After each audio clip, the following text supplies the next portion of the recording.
Hello, xin chào các bạn đã quay trở lại với review 5 phút. Ở cuối tập 37, đang trong lúc Vương Lâm đi ra ngoài mua nguyên liệu để luyện chế cấm phiên thì anh ấy vô tình phát hiện Vân Phi làm điều mờ ám. Lúc này, sau khi Vân Phi tới nơi ở của tên tu sĩ tên Khấu Tứ Bình, hắn ta đã liền thi triển pháp thuật lên trán của nàng. Làm xong, hắn ta nhìn nữ nhân kia nói, quả nhiên là thượng cổ cấm chế. Dứt lời, hắn ta cũng ngay lập tức bắt đầu thi triển bí pháp để hóa giải. Trên tay hắn ta, màu đỏ sáng lên, một đạo ánh sáng như tia chớp liền phóng về phía mi tâm của Vân Phi. Thế nhưng đúng vào lúc đó, ở phía sau, đệ nhị ma đầu đã liền lao lên, cản lại pháp thuật mà tên tu sĩ kia vừa phóng ra. Sau đó, nó cũng liền phá vỡ đạo ánh sáng màu đỏ trước người mình. Xong xuôi, nó lập tức quay lại và xuyên qua người nữ tử kia lấy mạng nàng. Rất nhanh, đoạt lấy túi trữ vật, nó cũng liền bỏ chạy về phía xa. Thấy thế, tên tu sĩ kia giật mình lẩm bẩm nói, nhất định phải bắt con yêu thú này, mượn nó để dụ ra người đã hạ thượng cổ cấm chế. Nghĩ là làm, ngay lập tức tên kia bàn tay khẽ động. Ngay sau đó giữa không trung liền xuất hiện những sợi xích lao thẳng về phía đệ nhị ma đầu. Chiến đấu kéo dài không lâu, chỉ ít phút sau, đệ nhị ma đầu đã bị những sợi xích kia quấn lấy, thân thể nó cũng liền bị khóa chặt lại và treo lơ lửng giữa không trung. Nhìn đệ nhị ma đầu, thanh âm của Khâu Tứ Bình vang lên nói, mặc dù ngươi đã có chủ nhân, nhưng không bộ nhất định sẽ đoạt lấy ngươi. Dứt lời, từ trong sợi xích kia, từng tia điện đã liền bạo phát khiến đệ nhị ma đầu đau đớn giãy giụa. Thế nhưng, đúng vào lúc này, thân ảnh của Vương Lâm đột nhiên xuất hiện. Thấy vậy, tên tu sĩ Khâu Tứ Bình nhìn Vương Lâm nói, chắc hẳn các hạ chính là người am hiểu thượng cổ cấm chế. Ta chính là chủ của con thú này, không phải lúc trước ngươi muốn đoạt nó sao, ta cho ngươi cơ hội. Lúc nãy, Khâu mỗ chỉ nói đùa mà thôi, hiểu nhầm, mong đạo hữu bỏ qua. Nghe vậy, Vương Lâm chợt thu đệ nhị ma đầu về. Ngay sau đó, lấy anh ấy làm trung tâm, hàng chục hư ảnh tiểu thú cũng liền xuất hiện. Sau đó, theo tiếng quát của Vương Lâm, tiểu thú mang theo cực cảnh thần thức đã ngay lập tức lao về phía tên tu sĩ kia và công kích. Nhất thời, cuộc chiến giữa hai bên cũng liền diễn ra vô cùng quyết liệt. Cuối cùng, tên tu sĩ kia chỉ có thể bỏ chạy. Thế nhưng thoáng chốc, Vương Lâm đã tới trước mặt hắn và chặn lại. Thấy thế, tên kia sợ hãi nói, đạo hữu, chúng ta không có thủ oán, xin tha mạng. Ngươi không phải muốn tìm ra người thi triển thượng cổ cấm chế sao? Đạo hữu, ta có chuyện cần nhờ, chỉ cần đạo hữu đến đó mở thượng cổ cấm chế. Như vậy, chuyện kết anh sẽ nằm trong lòng bàn tay. Lòng kiên nhẫn của ta có giới hạn, cho ngươi nói 3 câu. Nghe vậy, tên kia toát mồ hôi lạnh.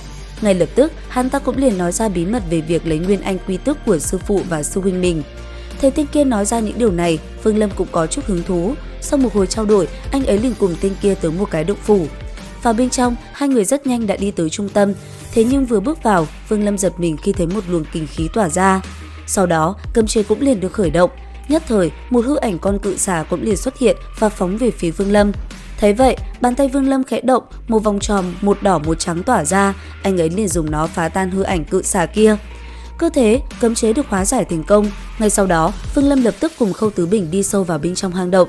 Vừa vào, thấy hai cỗ thi thể trước mắt, Khâu Tứ Bình cũng nhanh tay lấy một viên nguyên anh, sau đó phóng người rời đi. Còn Vương Lâm, anh ấy cũng thu được một viên nguyên anh quy tức.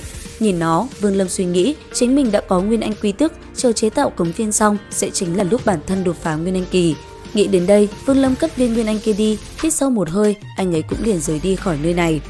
Không lâu sau, Vương Lâm đã có mặt ở tại gian mật thất của Vân Phi. Rất nhanh, anh ấy đã liền bắt tay vào việc chế tạo cấm phiên. Nhất thời, trước mắt Vương Lâm, vòng tròn một đỏ một trắng lại sáng lên, sau đó nó cũng liền dung nhập vào tấm màn trước mắt. Theo bàn tay Vương Lâm vận chuyển, thời gian cứ thế qua đi. Không lâu sau, khi đạo cấm chế cuối cùng được hạ xuống, rốt cuộc Vương Lâm cũng thành công chế tạo ra cấm phiên. Thế nhưng cũng đúng vào lúc ấy, trên trời cao lại bất ngờ phát sinh dị tượng, mây đen ngùn ngụt kéo tới. Sau đó, ở giữa bầu trời, một màu đỏ bất chợt phóng xuống đánh thẳng vào màn chắn bảo vệ của Kỳ Lân Thành. Thấy vậy, Vương Lâm giật mình, anh ấy cũng liền vọt ra bên ngoài. Nhất thời, khi đoàn ánh sáng đỏ rực kia cùng lớp màn chắn bảo vệ va chạm, một vụ nổ đã ầm ầm bạo phát.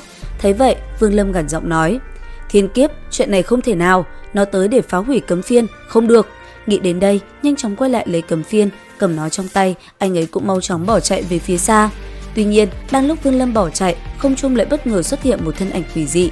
Trong tay thân ảnh này, những sợi xiềng xích đã liền phóng thẳng về phía Vương Lâm. Sau đó, nó cũng liền đuổi theo Vương Lâm vào khóa chân anh ấy lại. Bị xiềng xích vây hãm, Vương Lâm ngay lập tức hành động, lấy lực lượng bản thân truyền vào, cấm phiên kia cũng ngay lập tức hóa thành một quả cầu năng lượng lớn, bao phủ Vương Lâm lại mạnh mẽ, phá tan thiên kiếp cùng xiềng xích. Nhất thời, một vụ nổ kinh người cũng liền bạo phát, khiến toàn bộ sương mù ở tại Tu Ma Hải bị thổi bay trong tích tắc. Đến đây thì hết tập 38 kinh nghịch. Xin chào và hẹn gặp lại các bạn ở những video tiếp theo.